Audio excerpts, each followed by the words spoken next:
does Shiloh come? Shiloh is Christ. Shiloh means peaceable. What that means by calling Christ peaceable means that he made peace between us and the Father, because we broke the law, the covenant, so there had to come somebody to redeem us back to the Most High, because we became outcasts when we broke the covenant. So Christ made the final sacrifice and redeemed us back to the Father, so he made peace between us and the Father. That's why it's called that, peaceable. Go on. And unto him shall the gathering of the people be. And when it say unto him shall be together, it's talking about Christ and it's talking about Judah. Shiloh is Christ. Everybody got that? And unto him shall the gathering of the people be, means Christ. Christ had to come and wake them up first with the 12 disciples. Okay, now Judah is petitioned to go out and gather the tribe. So that's what's happening now. All right, go on. 11th verse.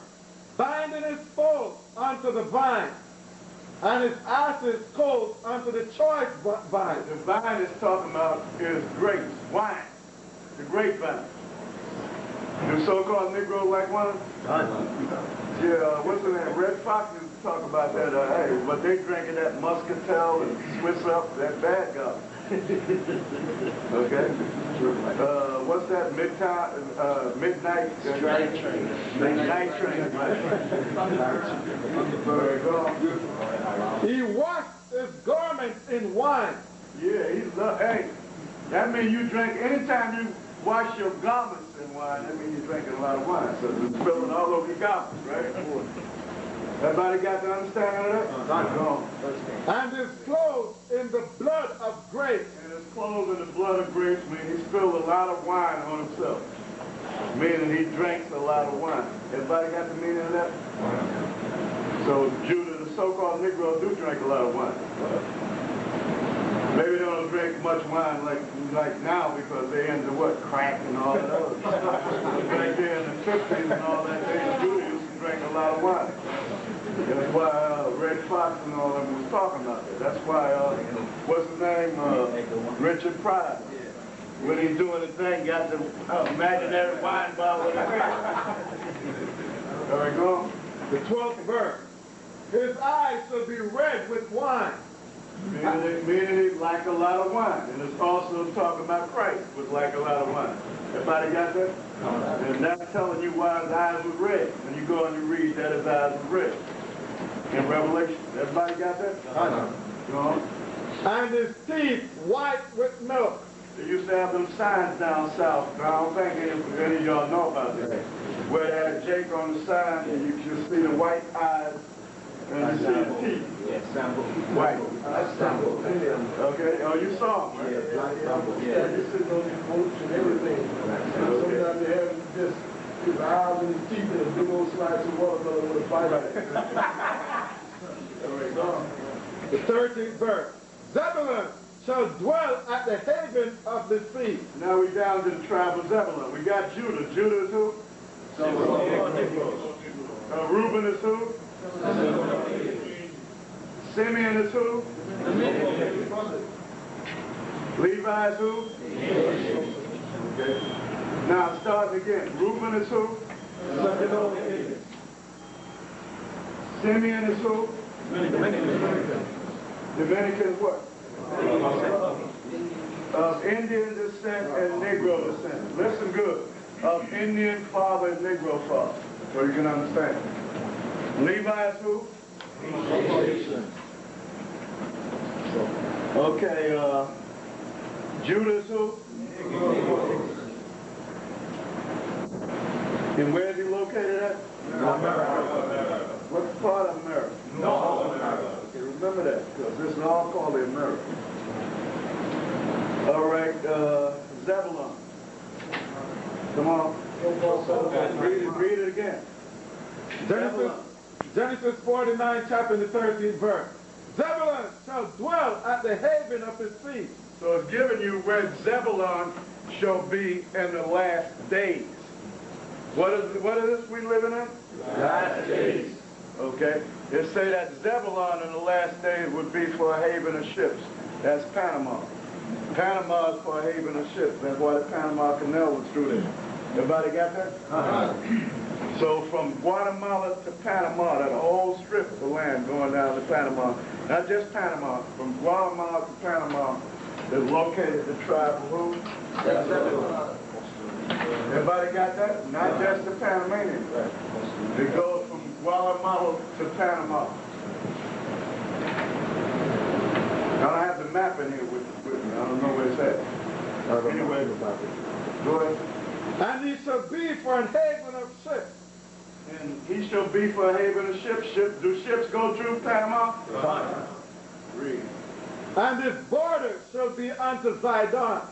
So in ancient time, he was along the borders of Palestine.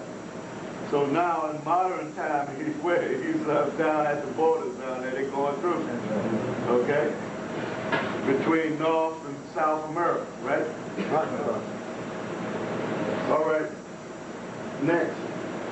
Come on. The 14th verse.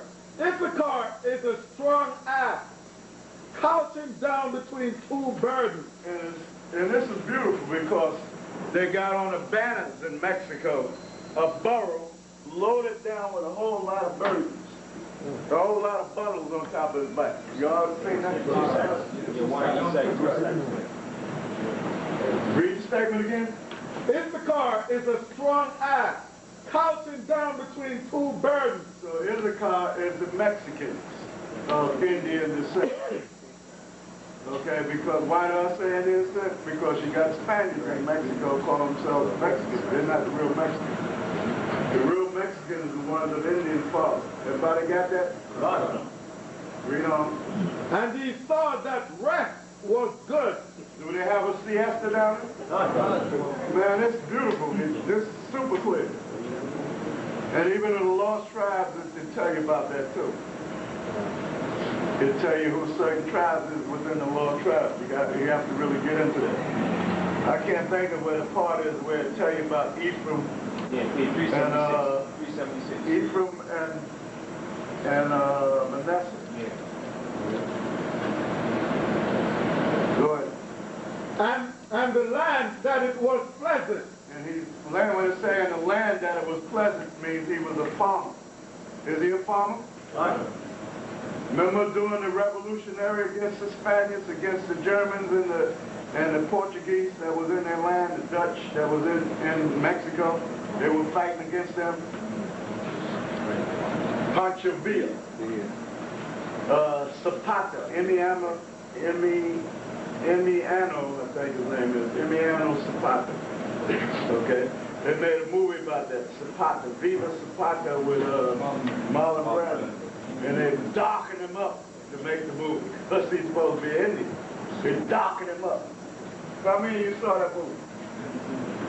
Okay? That's a true story.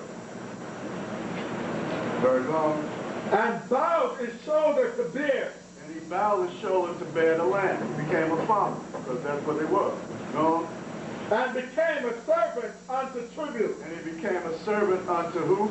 Tribute. So who was making him pay tribute? The Spaniards, the Dutch, and the Germans that was in there was making him pay tribute. And then he rebelled against them. That's Pancho Villa and all of that, and Viva Zapata and so on. Everybody with me? All right, go on. So, who is Issachar? Indian. 16. Dan shall judge his people as one of the tribes of Israel. So Dan did that. That's how you had Samson and all that. But now when you go to Revelation, Dan is not in the list. Go to Revelation. Because one of the tribes had to be taken out because there was too many. How many was it when we came out of Egypt? 13. Why was it 13 tribes? Levites were the teachers. Right. Levites played the priesthood. That's why. Now, after the Levites prayed the priesthood, then they're supposed to go back to 12. That's why it says this in Revelation. Read it for 4 verses. Revelation, the 7th chapter and the 4th